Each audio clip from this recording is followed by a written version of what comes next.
gente, está começando mais uma Ana Carolina Entrevista e a minha convidada de hoje, eu teria que ter 3 horas de programa para falar sobre tudo com ela.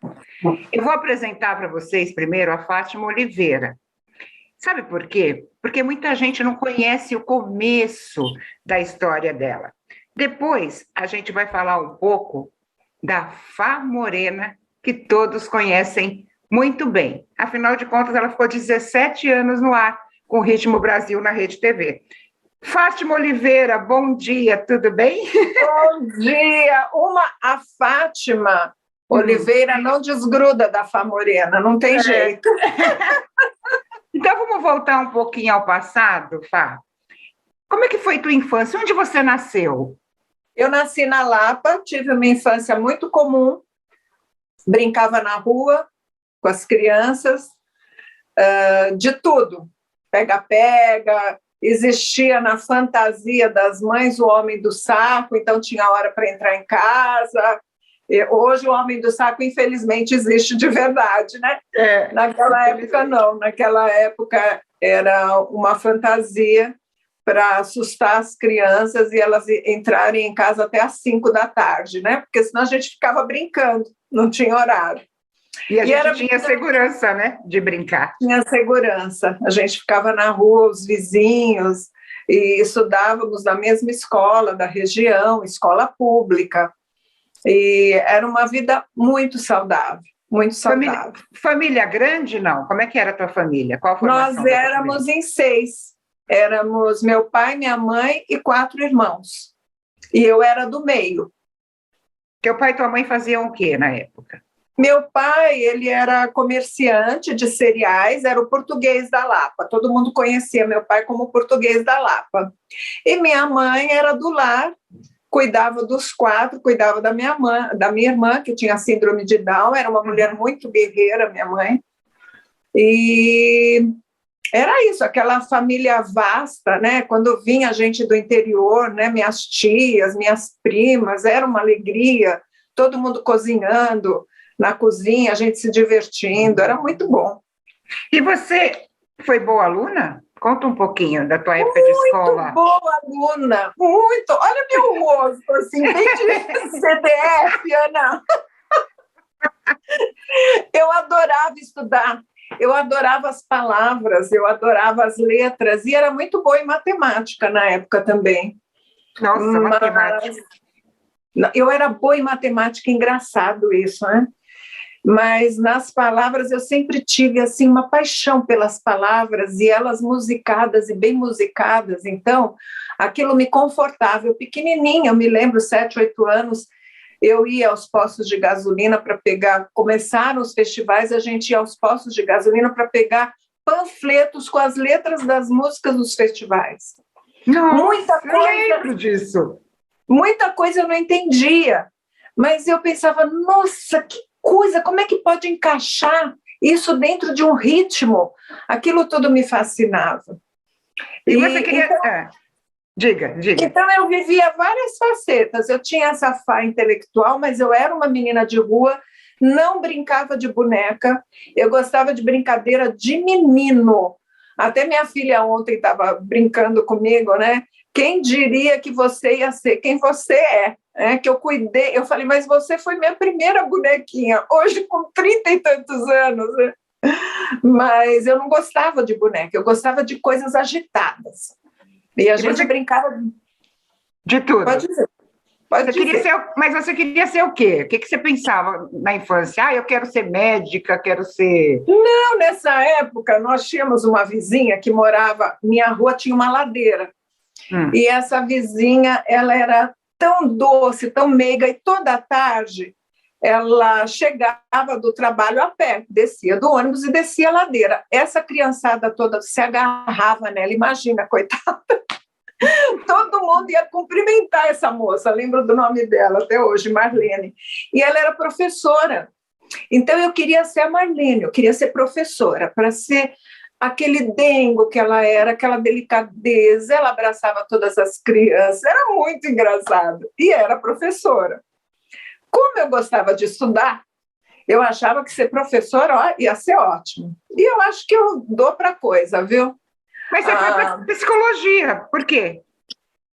Então, aí eu tinha uma irmã com síndrome de Down e uma família muito emocional. Nós todos, imagina italiano e português, tudo emocional, né? E aquele mistério da síndrome de Down, ela não falava, aquilo me parecia que precisava de algo mais. E aí eu resolvi entrar na psicologia para aprender um pouco do que esse ser humano, nesse mistério todo, se encarrega de ser, né? E aí fui para a psicologia, no entanto, eu trabalhei com síndrome de Down quase um ano, mas, na verdade, depois eu fui para terapia de adultos e adolescentes, algumas crianças, e é surpreendente o funcionamento da mente das pessoas, né? Cada qual é único e cada qual tem sua própria verdade, né? E foi muito bom ter feito psicologia, não me arrependo até hoje. E a psicologia me trouxe também um entendimento maior até das letras musicais. É mesmo? Né? Porque eu comecei a gostar mais do que as letras mais profundas me diziam do que as letras só para se divertir.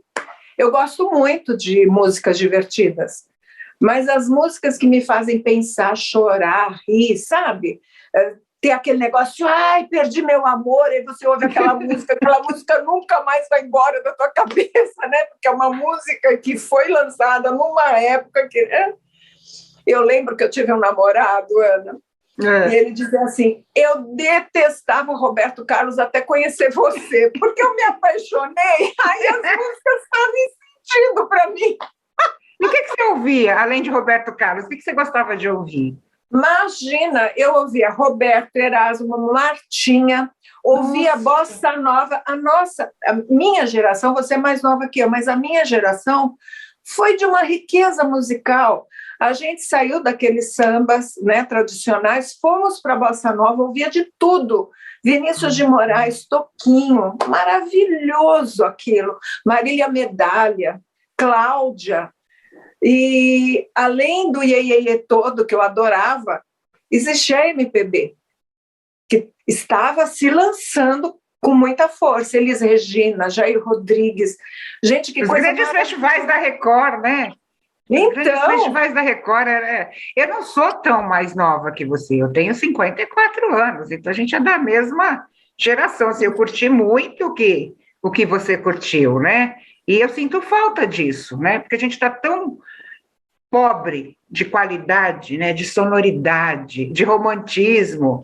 Hoje o romantismo virou traição, né? Todo mundo canta a coisa do corno, né? Do homem que foi corneado, da traição. Não fala do amor, né? Do que envolve o amor. E você chegou a cantar, é isso? Então, só encerrando, assim, a Tropicália também me pegou na veia. Nossa, imagina, Raul Seixas, adorava o Raul Seixas. O Silvio Brito, gente, quando eu apresentei o Silvio Brito a primeira vez, eu não acreditei que eu estava apresentando o meu ídolo de adolescente. Eu adorava ele ria até hoje, né? Que eu falo para Margarita, ai meu Deus, eu era apaixonada pelo teu marido. E ele é maravilhoso como pessoa, né? Ele e a esposa dele, a família dele, é uma coisa apaixonante, apaixonante.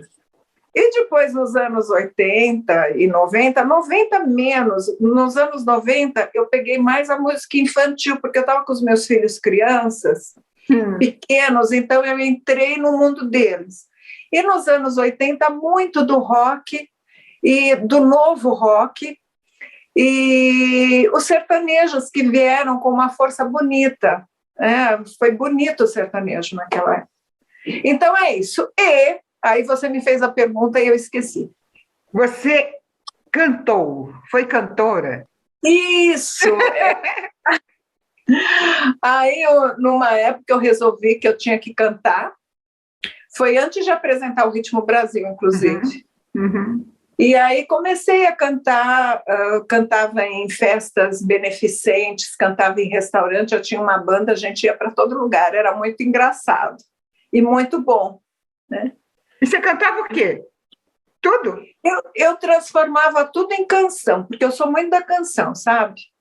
Então, havia músicas que eram um pouco rápidas, aí eu transformava em canções. Rocks eu transformava em canções, e a gente mandava bala, era muito bom. E existiam algumas músicas também, porque como a gente cantava em restaurante, tocava, cantava, tinha umas músicas alegres assim também, né? Bem para o pessoal dançar. Uhum. E tinha os bolerões, e uma variedade de músicas. E como é que nasceu a Fá Morena? Por que a Fátima Oliveira virou a Fá Morena? Como é que você escolheu esse Então, nome? aconteceu o seguinte, o meu ex-marido, né, ele teve a ideia louca de adquirir eu não sei mais como é que chama, a Rede TV, mas não é adquirir, é como se fosse um passe, né? E na época eu ofereci para ele um programa, que era um programa que nem o almoço com os artistas da antiga, né? Almoço com as estrelas, a Lolita e o Ayrton Rodrigues. Com a Lolita e o Ayrton Rodrigues, que eram super simpáticos. Daí, é tão interessante que eu estava lendo a história do Almoço com as Estrelas. Primeiro o Jair falava assim para mim, o Jair Rodrigues, era estrogonofe todo sábado, você não sabe o que era aquilo, e a gente tinha que comer o estrogonofe frio, senão a gente não almoçava, porque até se apresentar. Ele era muito engraçado. Eu quero falar com a Mauri um pouquinho, que acabou de chegar de uma entrevista, sempre correndo, né, Mauri? Você sabe o prazer que eu tenho de receber aqui, em ser colega sua de Rede TV, nossa, que honra. Bom, eu já desejei para a Fá Morena, no meu programa, ela esteve lá comigo, toda a sorte do mundo. A Fá Morena é uma pessoa muito espontânea, né? Uma pessoa legal, ela é autêntica. Eu sei que o programa já decolou, já está alçando o cruzeiro. Com a graça de Deus e com essa gente linda que dá valor à boa música, aos bons artistas, né? Que têm vindo ao programa nos prestigiar e que estão acreditando nesse projeto que vai crescer dia a dia. E eles eram extremamente simpáticos, eu li há pouco tempo que não era tudo isso, né? Mas para mim era um glamour, era tão lindo ver aqueles artistas maravilhosos ali. Eu acho que o que representava o Almoço com as Estrelas era muito importante para a televisão brasileira. Sim. As pessoas verem a nossa cultura, né? De onde a gente vinha, apesar de ainda ser muito São Paulo e Rio de Janeiro. E aí eu ofereci um programa similar, né, para a Rede TV, e depois de uns 6 meses ele aceitou o projeto, daí eu fui com a cara e coragem, não sabia nem... Você apresentava com quem? Como assim, com quem? Comigo. Era só você, não tinha um casal? Não, era Almoço com os Artistas com a Fá. Eu achei que você tivesse seguido o modelo original. Não, até gostaria, mas não, fui somente eu. Você sabe que até uns anos depois eu fui para a rua, mudou para Ritmo Brasil, e encontrei a Lolita. E aí ela disse assim, Fá, eu gosto de você mais agora do que antes. Lógico, eu comecei com a cara e a coragem, apresentando o almoço, gente, era cada perrengue que a gente passava na rua, aí, nossa, queimava a luz, tinha que comprar luz corrente, sabe, umas coisas assim, muito louco.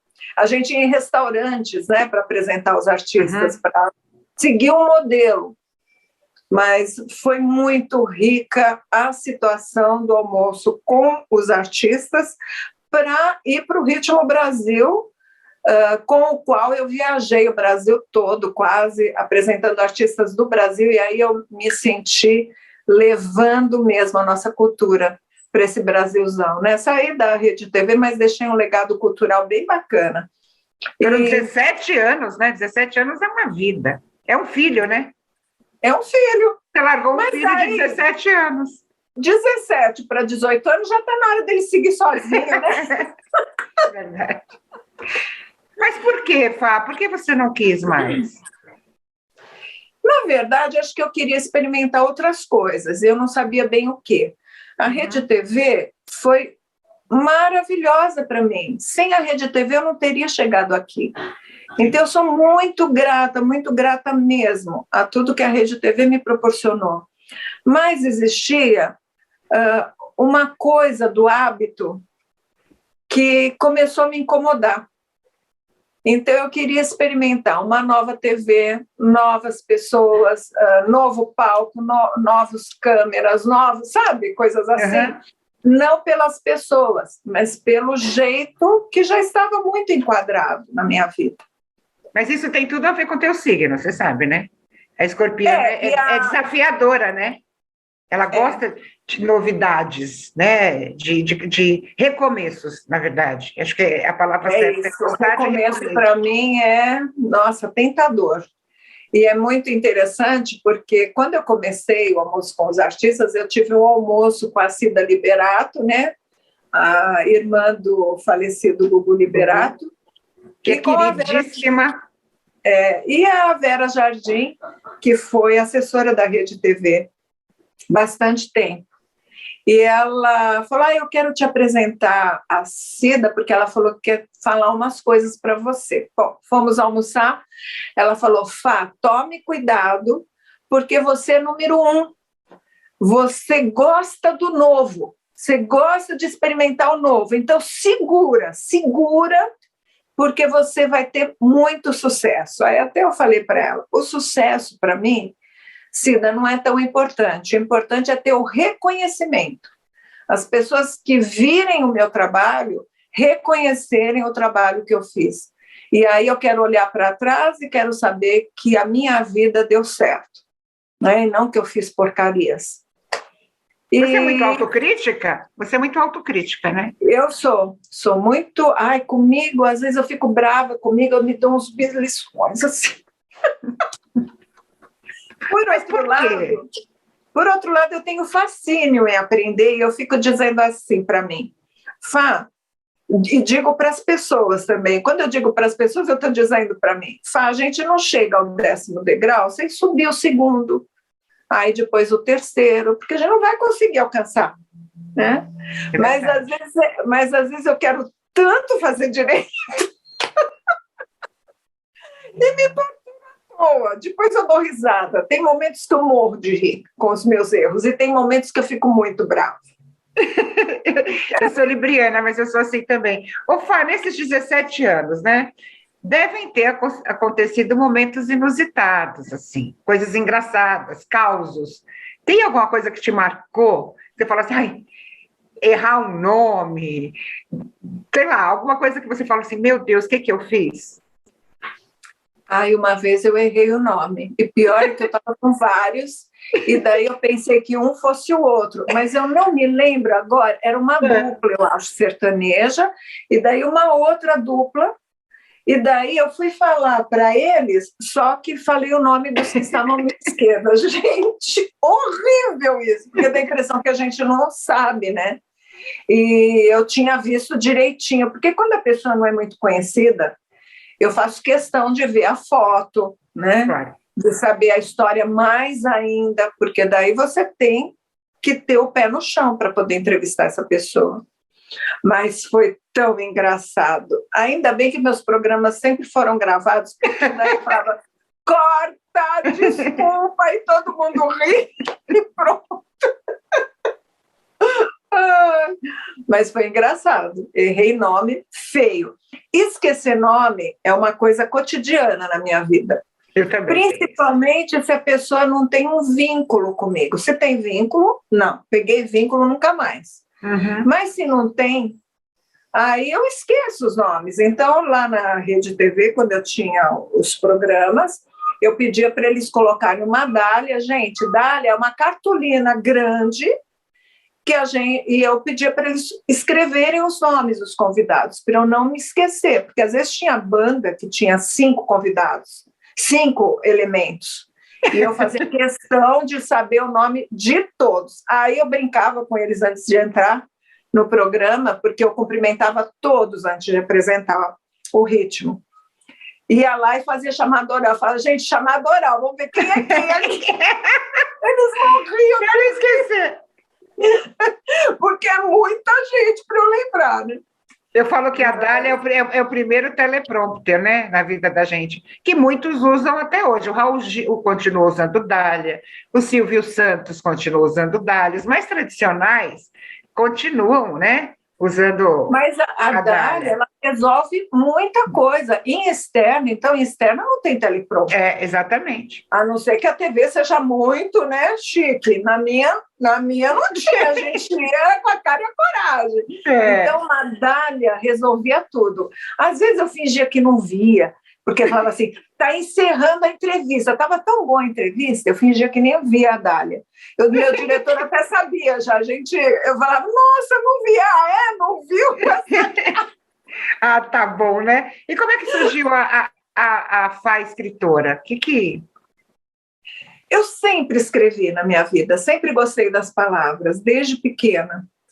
E aí eu queria fazer... Foi tão interessante que um diretor do Ritmo ficou muito meu amigo, o Cacá Marques. E eu disse para ele que eu estava infeliz só apresentando o Ritmo, porque era uma vez por semana, parece que eu precisava de algo a mais. Conversei com ele e falou, Fá, e você precisa mesmo, vai fazer alguma outra coisa que você curta, sabe, para se divertir. E eu conversando com a minha filha, ela fazia um curso de diretora de cinema, voltado para diretores de cinema, e ela falou, lá onde eu estou fazendo o curso, tem um curso eu nem sabia que existia, de literatura para escrita, né? Por que você não vai ver? Aí fui ver, me apaixonei. Aí fiz com o Marcelino Freire, que é um super escritor, ele é um grande mestre, eu me identifico muito com as aulas dele. Fiquei 1 ano e meio com ele, sendo que o curso era de 6 meses, mas eu me reescrevia, até que ele me mandou embora. Não aguentava mais. Vai escrever, pô! Mas era fascinante, aqueles jovens todos no curso, e eu lá jovenzinha também, todo mundo trocando ideias, palavras, pensamentos, era muito legal. E aí eu comecei a escrever contos, né, que meu curso com ele foi para contos, não para romance, nem biografias, nada. E comecei a escrever os contos e me fascinei. Aí talvez eu vá escrever romance ainda nessa vida, vamos ver. E de onde vem essa inspiração para escrever? Esses contos vêm de onde? Normalmente, eles vêm de alguma situação muito familiar. Ou alguma coisa que aconteceu historicamente, ou alguma coisa que aconteceu na minha família, mas vem como um ponto de referência. Depois eu vou embora. Né? Aí existem contos muito imaginários, aí a pessoa até captar o que eu estou querendo dizer. São contos para reflexão, é isso? De todo tipo. Eu já fiz contos de reflexão, fiz contos engraçados, de pessoas que se apaixonaram e me contaram de que forma se apaixonaram, aí eu fiz toda uma história em torno. Então, eu acho fascinante isso. E você chegou a ganhar prêmio, né?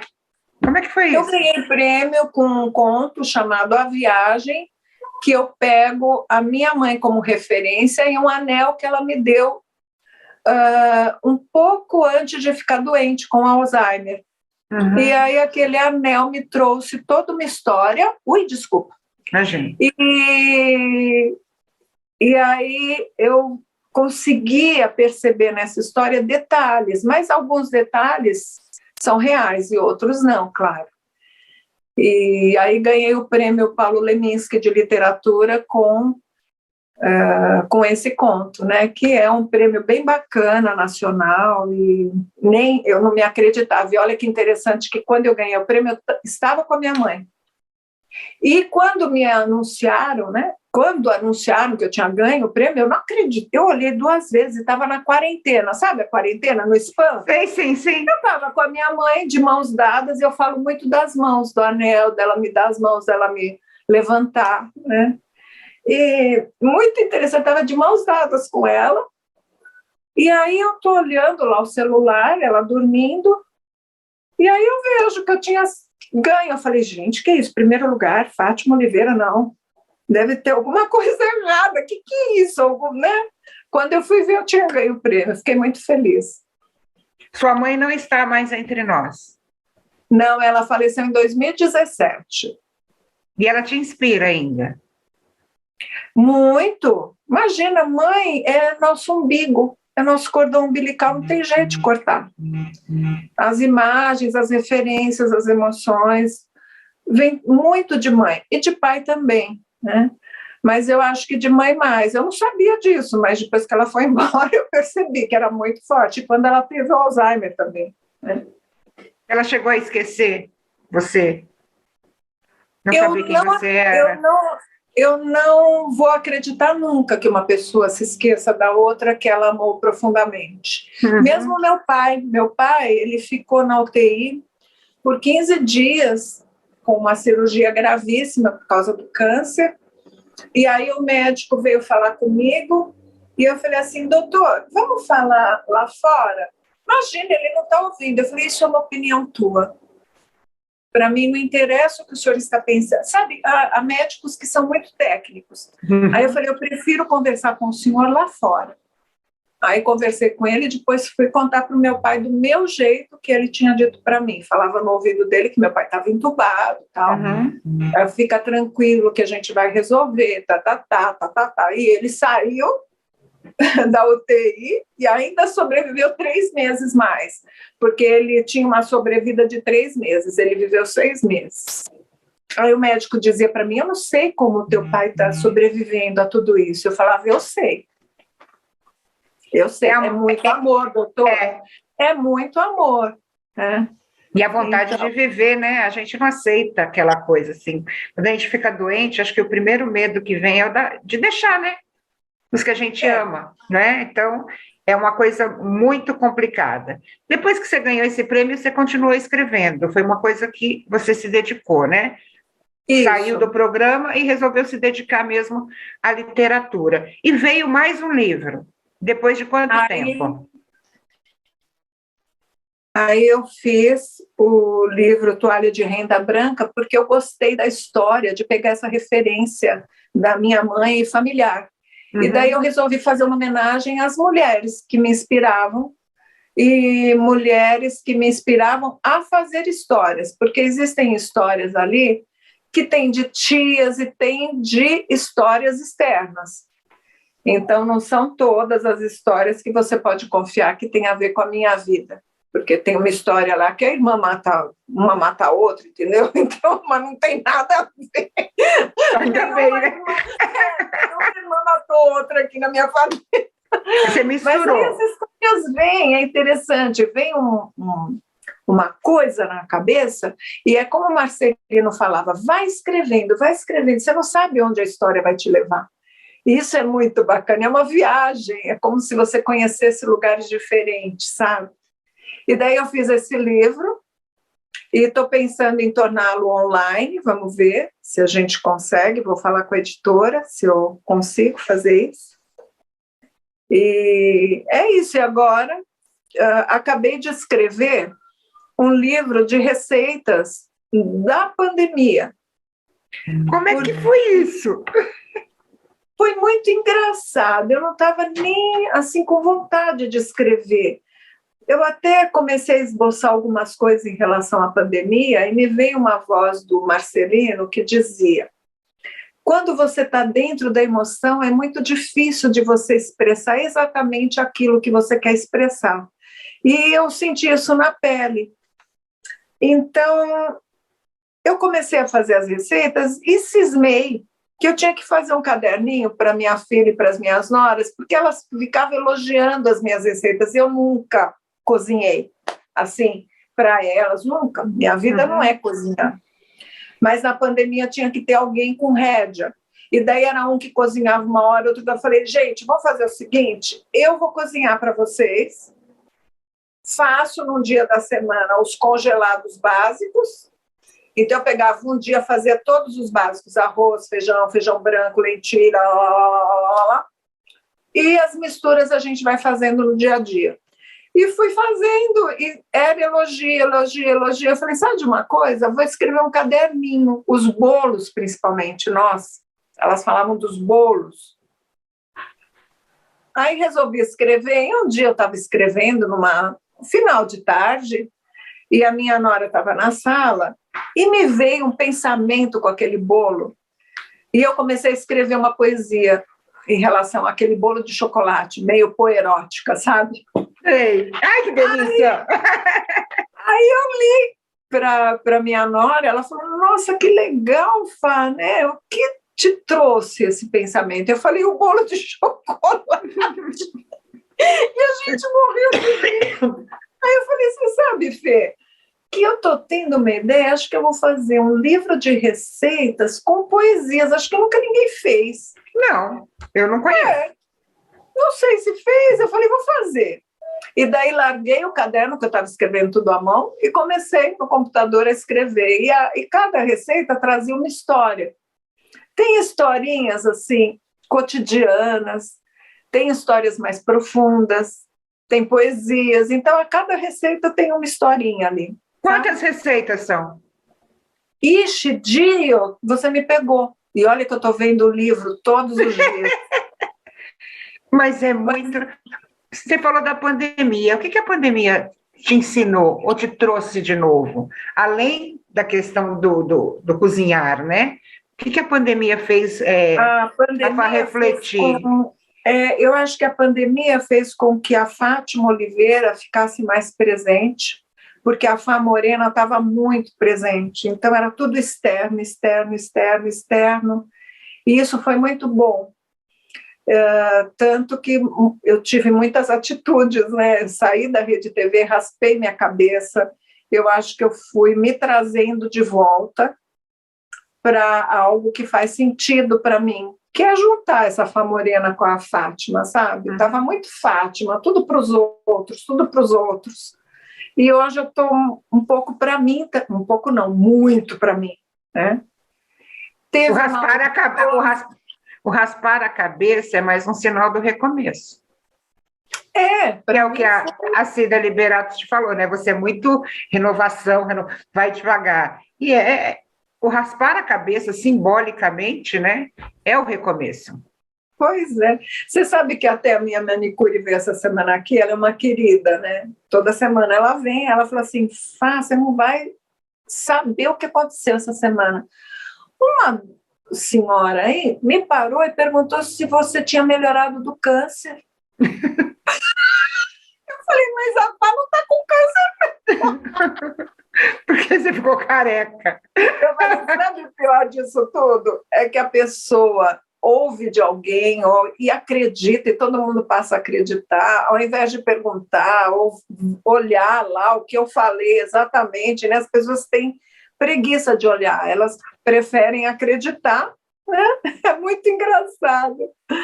E na semana que eu raspei a cabeça, foi muito engraçado, porque até o Amado Batista me ligou, o meu primo me ligou, todo mundo pensando, olha, se você precisar, por favor, não sei o que, é uma graça, né, uns amigos queridos. Eu falei, gente, a gente não raspa a cabeça só porque está com câncer, a gente raspa a cabeça porque tem o desejo de raspar a cabeça, ou porque tem algum problema no couro cabeludo, precisa raspar a cabeça, né? Então é bom tirar o estigma também.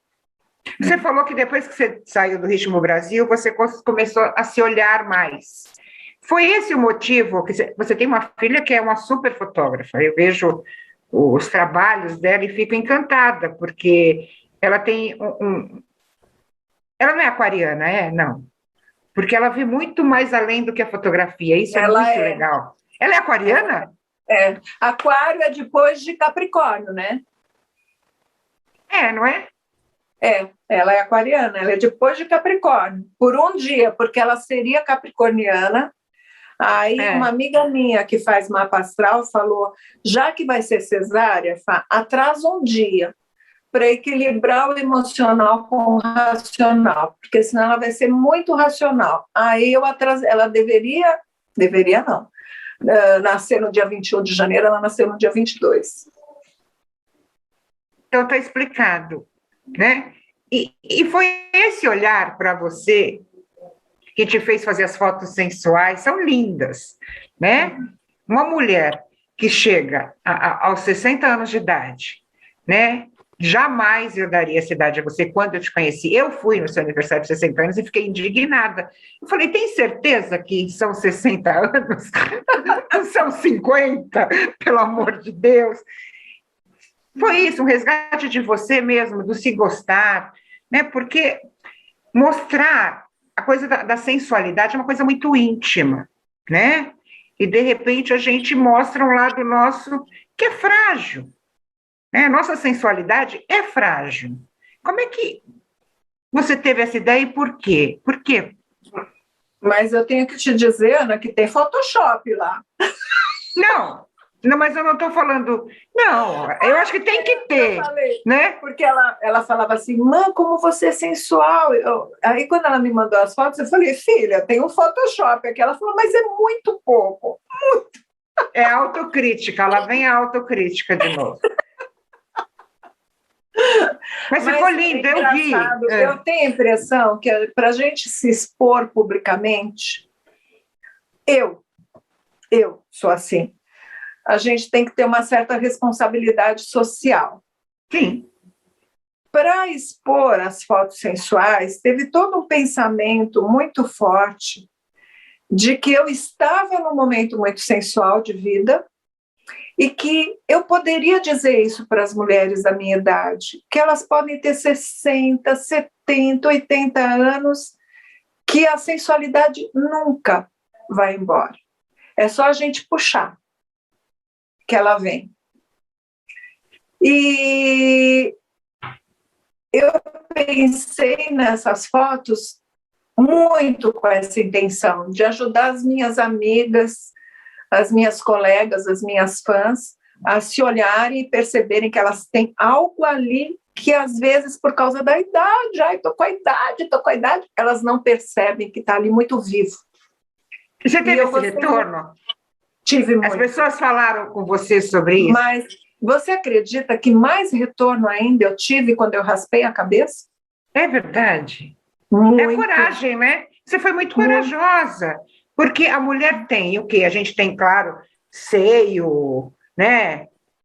Cabelo. Cabelo é uma coisa sagrada para a mulher, né? Precisa muita coragem para raspar a cabeça. Você teve mais retorno com isso do que com as fotos? Eu tive mais retorno, apesar de ter tido muito retorno com as fotos. Mas, e assim, principalmente porque eu coloquei nas redes sociais o motivo de estar ali mostrando a minha sensualidade. Uhum.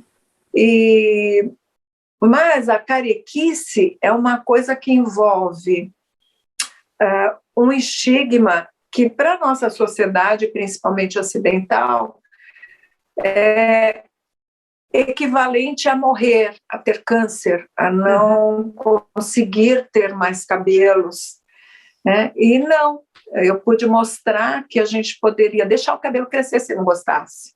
E muitas mulheres rasparam a cabeça e me mostraram. Algumas conversaram com o marido, mostraram a minha foto para o marido, olha que graça. Aí o marido falou, uma me disse assim, uma mineirinha, eu sempre conto essa história, porque me marcou, se a Fá fez, faz também, se você vai se sentir bem. Olha que graça. É isso que eu falo, a gente tem uma responsabilidade social. Ele confiou em mim. E eu disse para ela, faça com consciência e sabendo que daqui a 2 a 3 meses seu cabelo já está crescendo. E daí você vai poder cortar do jeito que você quer novamente. Ou vai mantê-lo careca, ou... Eu estou até pensando em raspar careca de novo, sei lá, vamos ver. Cresceu rápido, né? Tá lindo seu cabelo. Ele é você muito ficou lindo de cabelo curtinho. E você subiu o branco também, né? A pandemia fez isso também. Eu tentei, juro para você que eu tentei, mas como eu sou muito morena, né? Então ficava aquela faixa branca enorme aqui, eu olhava, eu me sentia uma velha de 100 anos. Falava, gente, mas será que eu vou deixar? Não adianta, é isso. Né? É autorreferência. Se você não quer, consegue, não precisa. Cada qual é único. Eu, por exemplo, quando vi meu cabelo branco crescendo, eu pensei que libertação. Nossa, que legal, não vou mais tingir na minha vida, mas é isso, é hoje, né? Amanhã, se eu quiser tingir de azul, eu tinjo. Mas, porque o cabelo também, para mim, sempre foi uma brincadeira, nunca teve essa força que para a maioria das mulheres tem. Então, eu sempre brinquei, eu já tingi de azul, já tingi de ruiva, eu já fiquei de vários jeitos, encaracolado, liso, né? É verdade. Só que, então, eu nunca liguei muito para isso. Para mim, o cabelo é lúdico, é para brincar. Fátima, você casou só uma vez? Desculpa. Você casou só uma vez? Só teve um marido? Casei? Não, você casou uma vez só? Eu casei só uma vez. Depois, e assim, foi meu quarto namorado, e casamos muito jovens, sem ter grana. Nossa, o que a gente fez era muito interessante. Ele também era meio aventureiro, então, para comprar um apartamento, a gente não tinha grana nem para sair de casa, aí os amigos vinham, traziam coisa, era muito legal.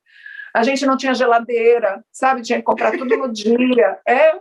Foi uma vida de aventura, de crescimento mútuo, foi muito bom. Vocês cresceram juntos, na verdade. A gente cresceu juntos, e foi lindo, assim. Aí ele partiu para os caminhos dele, eu parti para os meus caminhos, que isso também é um grande sinal de amor. E sempre falei para os meus filhos que nunca eles iam perder a família. Os pais podiam estar separados, mas a mãe tinha um amor enorme por eles e o pai também, né? E depois eu tive... Você não teve... Depois eu tive uns namoradinhos, mas, gente, casar... eu não quero, não. Olha que eu tô falando isso, daqui a um ano eu apareço aí para casar. Porque quando eu me apaixono, sabe? Escorpião é assim. Mas não surgiu ninguém que fizesse com que eu fosse pro altar. Pro altar é até engraçado. Eu não vejo essa palavra na minha vida. Hoje a gente fala muito em união estável, né? Eu tenho uma união estável. Eu sinceramente, acho uma coisa tão... Como é que eu vou te dizer? Esquisita, né? Se você está junto... Pra quê? Você morar juntos, Tem umas coisas... São 3 filhos, Fá. 3 filhos maravilhosos. 2 meninos e uma menina? Tem o André, que é a mais velha, e os 2 meninos. E é interessante, a André ficou mais longe de mim na pandemia, porque eles moram no interior, e ela morrendo de medo de ficar comigo, e os 2 moraram comigo. Aí eu olho para essa família e penso, nossa, que legal, valeu a pena, né? Então, a pandemia me trouxe muito esse retorno familiar, porque a gente vive na correria, né? Quando não tem pandemia, a gente está na rua o tempo inteiro. Verdade. E na pandemia a gente pôde conviver. E foi muito bom ter esse resultado. E agora com essa minha netinha ainda morando comigo... Você virou vó. Fala para mim. Qual que é a sensação? Sou louca para ser vó, meu Deus do céu. Ana, é uma sensação maravilhosa. Quando a Júlia estava grávida, algumas amigas me ligaram, amigas íntimas de 30, 40 anos aí. E ela fala, você vai ver o que é ser avó. É diferente, não sei o que eu falo. Gente, não mesmo. Meu amor pelos meus filhos, imagina, não vai nunca. Essa turminha aí é louca. Você é avó, tudo bem. Como eu sou tia, eu sou uma tia, o meu sobrinho adora ficar comigo, a gente tem uma coisa assim, muito unidos. Aí nasce a Suzane. Gente, é muito louco o amor de vó. Ana, você vai ver depois. Vó é mãe, eu tenho... Pode desconfiar.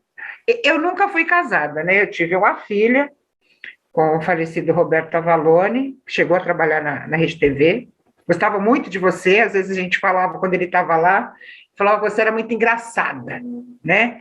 Ele é um cara sério, então ele falava assim, ela é muito engraçada, ela entra toda agitada. Eu falava, ai, e eu não te conhecia pessoalmente, depois que eu te conheci. Então eu nunca casei, então fomos sempre eu, minha mãe veio a minha filha.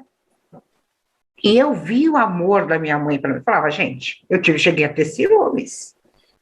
Eu acredito. Porque vó é mãe 2 vezes. Então, eu acho que é um amor nem dobrado, é triplicado. E minha mãe teve um câncer logo quando eu tive filha, né? E ela virava para o médico e falava assim, doutora, eu não vou morrer, não. Acho que eu sou louca de morrer e deixar essa menina com essa minha filha? E ela está aqui. Aos 81 anos, bem, minha filha com 24, namora, eu sou louca com aquela casa. Mas a gente que acompanha isso, você vai ver, quanto mais ela for crescendo, mais o amor aumenta. Eu achei que diminuísse, porque a gente vê a independência, né? Não! Até hoje minha mãe tem que falar, Aninha, você comeu?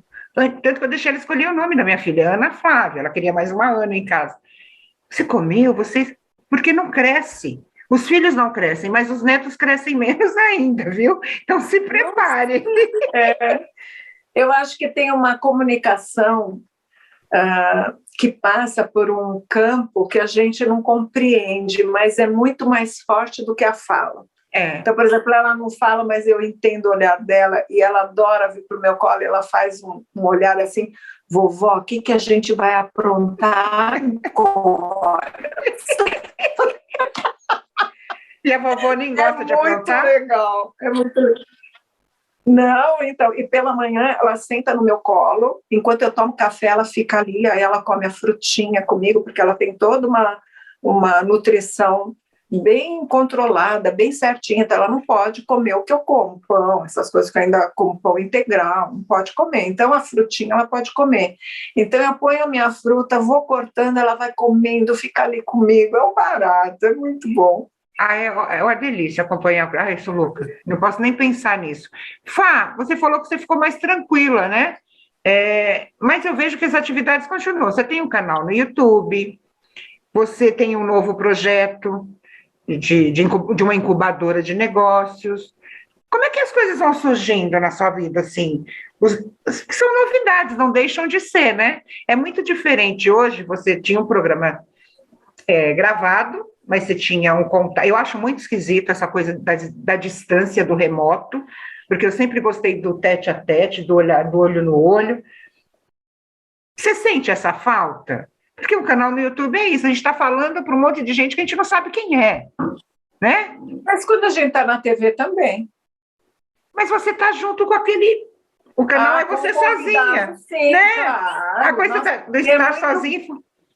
Falar com alguém. Isso, você está falando, aí eu tenho que esperar você parar, porque senão a gente... E na TV, quando a gente está junto, não, a gente põe a mão no braço, a gente dá risada, uma fala em cima da outra, é bom demais, né? Isso é muito bom. Mas o Toca na Tela, que é uma incubadora, a princípio de negócios, e está se modificando aos poucos, foi um convite que eu recebi. Eu não sei se você conhece o Lindomar de Souza, que é assessor de muitos artistas. Não. E eles são 3 empresários, ele trabalha com coaching e um outro empresário também trabalha com coaching. E daí ele me entrevistou e tinha inclusive uma figura feminina de Miami com eles, também super empresária, e ela saiu. E daí eles pensaram no meu nome pelo feminino, para dar um equilíbrio. E eu sou totalmente... Gente, quando a gente faz reunião, é só risada, porque eu sou a fala que eles não pensam. Então é legal porque completa, um fala uma coisa, outro fala outra, né? É muito bacana. E eu só aceitei porque o intuito e o objetivo do grupo são conexões muito positivas. Então, já que são conexões positivas, vamos lá, vamos ver o que dá, né? Não sei até quando eu vou conseguir ficar, porque eu estou lotada de trabalho, mas eu quero ficar por bastante tempo. E tenho as lives culturais, né? E com artistas e com celebridades às quartas-feiras, e estou tendo aulas de canto, porque eu voltei a cantar. E aí, aulas muito interessantes que estão me fazendo perceber que a gente precisa desmistificar, não é desmistificar, essa história de que o artista não faz nada e daí vai no palco para brincar. Gente, é muito trabalho antes de estar no palco. O artista que escreve um livro tem muito trabalho de elaboração antes desse livro estar pronto. Olha, eu estou há 1 mês e meio só para deixar esse livro nos trinques. E lança quando? Você lança esse ano ainda, esse livro? Eu quero ver se até começo de dezembro eu tenho ele fisicamente em mãos, mas vou lançar pouquíssimos físicos e quero lançar online, né?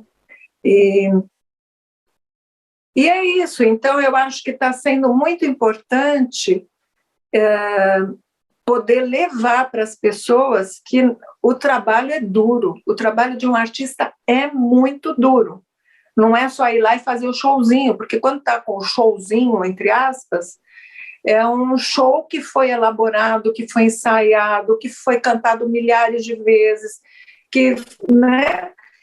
Então, eu acho que a gente tem que mudar um pouco essa chave de que o artista é aquele que, não, o que você trabalha? Não, eu canto. Não, mas no que você trabalha? Gente, eu trabalho de cantor, que é um trabalho. Muitas vezes com muito mais horas de trabalho do que uma pessoa que faz das 8 às 18, das 8 às 17. Tem alguma coisa que você não fez e tem vontade de fazer? Você sabe que hoje eu não tenho esses sonhos. Talvez uma viagem diferente, eu tenho muita vontade hoje de rever a minha família portuguesa. A primeira viagem que eu quero fazer é para Portugal. Eu acho que a pandemia me trouxe isso, ver as minhas raízes paternas, que eu adoro eles. Mas de restante não tenho assim um desejo.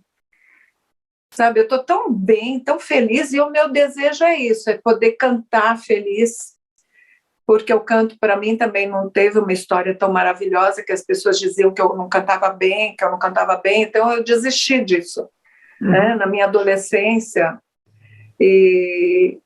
Então eu tenho são desejinhos, sabe, Ana, que são maravilhosos para mim. Eu não tenho nada assim de, eu quero, né? São desejinhos, vamos vivendo, tá tão bom. E eu tenho recebido tantos presentes, né? Que nem, imagina, eu ia esperar que a Suzane nascesse ainda numa pandemia, e a gente aqui curtindo, todo mundo feliz. Nossa, meu maior sonho de consumo é ver minha família toda bem, e eu também. E é uma família linda, você fez filhos lindos, viu? Parabéns. Obrigada, Ana. Você pretende voltar para a TV? Muita gente te pergunta isso, né? Se houver uma oportunidade, sim. Eu pretendo, e se for para apresentar um programa de cultura, melhor ainda, ou de entrevistas que levem informações legais, né? Eu cozinhar não cozinho, mas posso até apresentar alguém de culinária e comer, porque comer bem eu como, viu, Ana? Quando você falou das receitas, uma coisa que a pandemia me trouxe, eu odeio cozinha, quer dizer, odiava a cozinha, eu sou aquela coisa que ia fritar um ovo e queimava, né?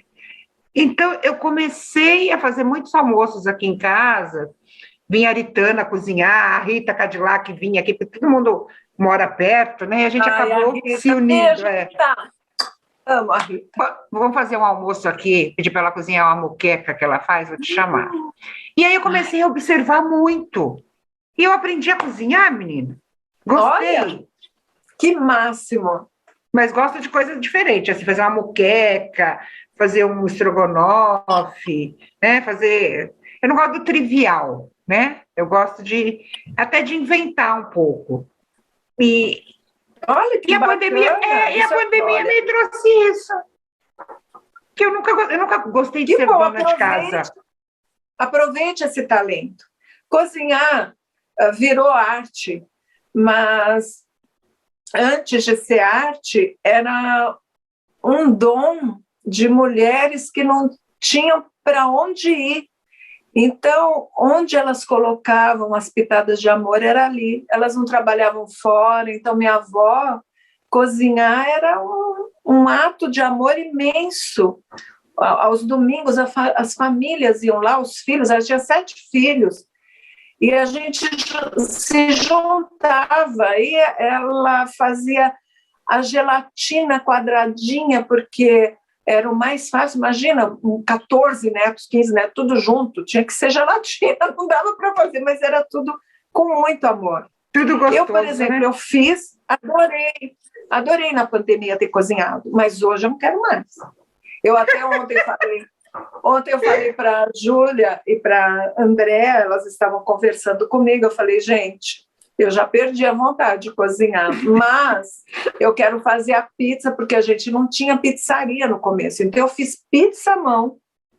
A Júlia amou, eu nunca entendi se é porque ela estava grávida, ela adorava o crocante da minha pizza. Aí a minha outra nora, Fernanda, também. Aí eu falei ontem para André, eu vou fazer essa pizza só para você experimentar, porque meu genro, ele é um pizzaiolo, gente, ele faz umas pizzas maravilhosas. Falei, você vai ver essa pizza de forno comum, aí um dia eu vou fazer para vocês. É só. Elas dão risada, é só, não faço mais. Não quero mais fazer nada. E quando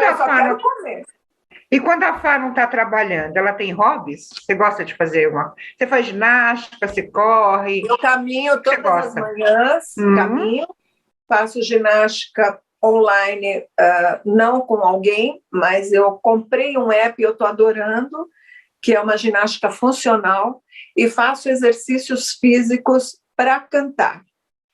E voltados à voz, que são exercícios de perna, de pé, uma série de exercícios de braço, alongamentos. Que delícia! E lazer, o que você gosta de fazer? E gosto de ler, ler, e na hora que a pandemia terminar, quem sabe eu não começo a ver os musicais, os shows que eu gosto, as peças de teatro que eu amo, cinema, adoro. Ir ao cinema, assim, sabe, numa tarde, ser eu única lá, com aquela pipoca, eu me sinto tão importante. Eu adoro aquele pacotão de pipoca. Engraçado, é uma coisa sua, você gosta muito de arte, né? A coisa da leitura, do teatro, do cinema. Quem são seus ídolos, falando nisso? Eu nunca tive ídolos. Nessa época de adolescente, o Roberto Carlos era meu ídolo, não era adolescente, na infância, né? Mas eu sempre tive muita admiração por exemplo, Jorge Aragão, que é do samba. Nossa, que admiração por esse poeta. Então, mas não, idolatria eu não consigo sentir por ninguém. Interessante. Nunca tive essa coisa de rasgar roupa por causa de alguém. Nunca tive isso. Também não. E o Dalai Lama, quando eu conheci a sabedoria dele também, eu tinha muita admiração e vontade de conversar, de ver os olhos deste homem me dizendo as coisas que ele pensava. Mas hoje também não tem muito isso. Mas acho que é isso. Eu acho que é complicado quando a gente idolatra. É perigoso, na verdade, né? Quando cai o véu, a decepção pode ser muito grande. Eu vejo até artistas do nosso meio dizendo de pessoas que eles conheceram e idolatravam, e daí quando foram para conhecer, caiu o véu e a decepção é enorme. Né? Eu tive isso com uma pessoa muito conhecida, eu era apaixonada, eu falava, vou casar com ele quando eu crescer. E eu tive a oportunidade de conhecê-lo, e ele teve um comportamento tão negativo, né, com relação a mulheres mesmo, sabe? Aquilo para mim acabou.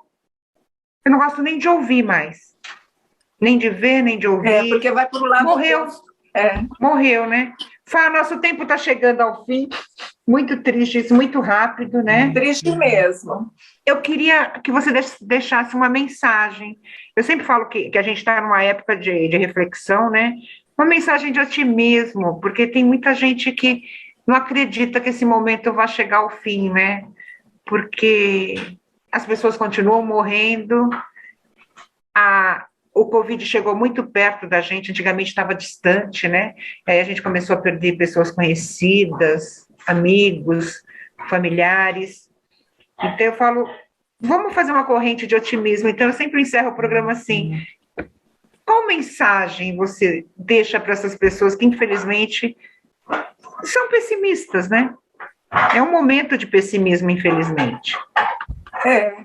Não dá para negar que foi muito triste a morte de muitas pessoas, né? As mortes de muitas pessoas, cada qual com seu significado dentro do seu núcleo familiar, outras com um significado maior para a nossa sociedade.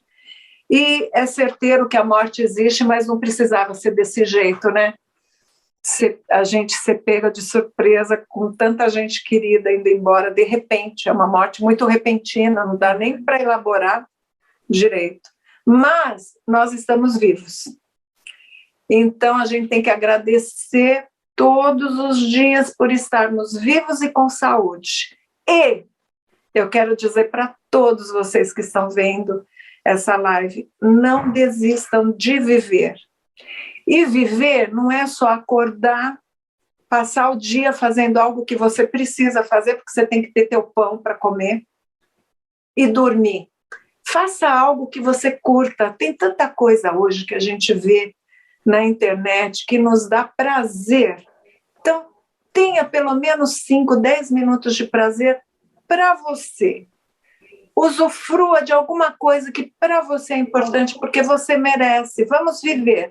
Viver de verdade. Então, existem coisas que a gente tem que fazer por obrigação, mas a gente pode escolher fazer coisas para o nosso bem-estar físico e mental. Não desista de viver, não desista. Vamos embora, gente, vamos embora que tudo isso vai terminar. E eu tenho certeza que ano que vem a gente vai estar todo mundo junto, Ana. E eu vou comer a moqueca da Rita. Amei. É aquela coisa, né? Dias melhores virão. Tenho certeza disso. Virão, tem que ver. Tem que ver. Fá, obrigada. Obrigada. Um beijo. Ana. Eu quero esse livro de receita. Estou louca para ler já. Opa, vou te mandar. Já fiquei com vontade de ler. E as redes sociais aí da Fá estão disponíveis. A Fá é uma pessoa que responde, né, as pessoas, que gosta de gente, né, não é aquela pessoa pública que fica afastada, que não gosta de pegar, né? É uma coisa bem... Eu te conheço e sei disso. Isso é muito bom, né? Porque mostra o valor e a espiritualidade de cada um. Porque as pessoas que são espíritas, que têm uma certa espiritualidade, reconhecem que todos nós somos iguais, que ninguém é melhor que ninguém, que todo mundo vai para o mesmo lugar e a gente está aqui, cada um cumprindo o seu papel, por menor que seja, né? Menor que seja para as pessoas, porque para você tem que ser sempre um grande papel. Então, beijo, gente. A semana que vem a gente volta com mais uma entrevistada. Muito obrigada pela companhia de todos que nos acompanham pela AltV, pela TV Guarulhos e pela Viva Web TV. Grande beijo e até a semana que vem. Tchau. Tchau, gente. Tchau, Ana. Beijos.